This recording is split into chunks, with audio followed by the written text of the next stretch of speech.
Non solo insulti e minacce, ma anche tentativi di colpire i carabinieri con schiaffi e calci, perché nemmeno l'intervento delle forze dell'ordine è riuscito a calmare l'aggressività con cui un gruppo di giovanissimi ha movimentato la tarda serata di sabato in piazza Duca d'Aosta a Mogliano.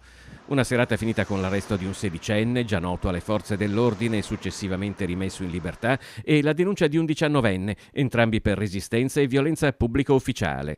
I carabinieri erano intervenuti su richiesta del bar Aurora, messo a soqquadro da diversi raid di una mezza dozzina di giovani con ripetuti furti di alcolici. Durante l'identificazione diciamo che anche a causa dell'abuso di alcol c'è stata una reazione scomposta dei giovani che hanno aggredito i carabinieri, tanto da dover richiedere dei rinforzi per poi riportare un po' la calma e la tranquillità. L'arrivo di rinforzi ai carabinieri è stato necessario anche perché rinforzi erano arrivati anche ai due fermati che in evidente stato d'ebbrezza minacciavano, insultavano e cercavano di colpire i militari. Alcuni di questi giovani che poi con l'intervento dell'ulteriore pattuglia si sono dileguati hanno cercato di sottrarre all'identificazione dei carabinieri uno dei presunti responsabili, il minore, e un altro che è un maggiorenne di 19 anni che ha cercato invece di diciamo spalleggiare il minore che ha aggredito appunto i carabinieri. Tre carabinieri hanno riportato lievi contusioni per le quali si sono resi necessari accertamenti sanitari all'ospedale di Treviso. I tempi sono cambiate